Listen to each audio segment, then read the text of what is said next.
3 जनवरी को प्रवर्तन निदेशालय की टीम ने आर्किटेक्ट विनोद कुमार सिंह समेत कई लोगों के ठिकाने पर छापेमारी की थी। आखिर यह विनोद कुमार सिंह कौन है? कहा जाता है कि यह आर्किटेक्ट है और वर्तमान जो सत्तारूढ़ दल है उसमें इसकी काफ़ी पैठ है। इतना ही नहीं, रांची नगर निगम और रांची क्षेत्रीय विकास प्राधिकार में जितने भी भवन प्लान या नक्शे स्वीकृत होते हैं तो वह इसके इशारे पर ही स्वीकृत होते हैं। इसने अपने टीम में कई लोगों को शामिल कर रखा है।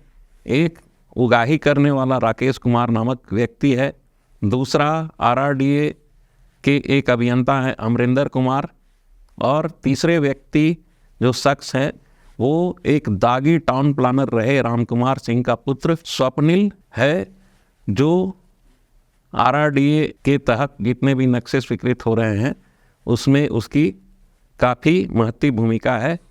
बताया जाता है कि इसके एक कार्यालय जो रोसपा टावर रांची में था उसे ईडी ने सील कर दिया है। ग्रिड कंसल्टेंट के नाम से वह कार्यालय चलता था, जिसमें झारखंड राज्य के जो जेरेडा है उससे संबंधित कार्यों का निपटारा किया जाता था।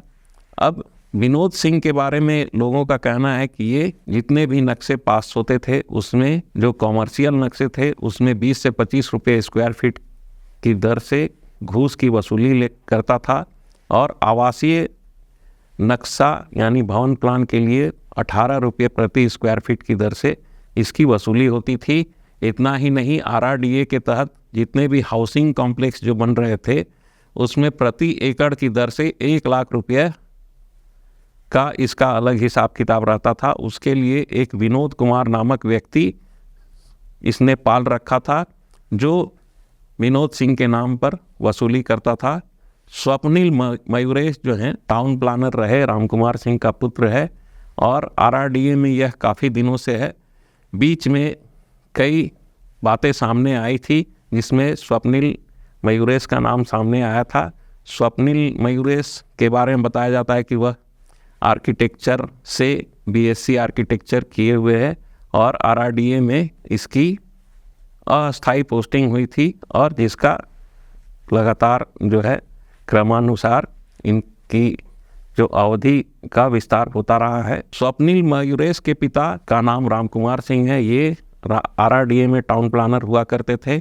उस समय RRDA से ही रांची नगर निगम क्षेत्र में जितने भवनों का नक्शा जो था और कमर्शियल भवनों का नक्शा जो था वो पास होता था। राम कुमार सिंह CBI जांच यानी कि भवन प्लान में हुई गड़बड़ी को लेकर जो CBI जांच गठित की गई थी उसमें वो आरोपी रहे हैं और वो सलाखों के पीछे भी रहे हैं। और राम कुमार सिंह के बारे में यह भी बताया जाता है कि वह अपने कार्यकाल में काफ़ी वसूली की थी, करोड़ों रुपए की उगाही की थी।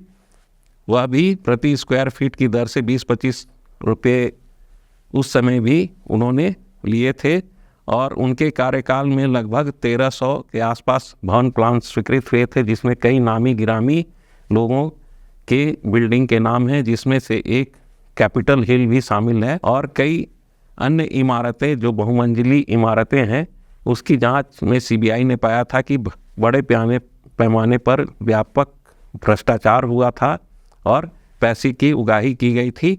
अब एक नया जो है वह दल बना जो विनोद सिंह उसके अगुआ थे, और विनोद सिंह के जो डिग्री है उस पर भी अब सवाल उठ रहा है, क्योंकि आर्किटेक्ट विनोद सिंह जो भी काम करवाते हैं वह जो प्रारूप होता है उसमें अनुपम देव नामक आर्किटेक्ट का हस्ताक्षर होता है, वह अपने से कुछ भी नहीं करता है।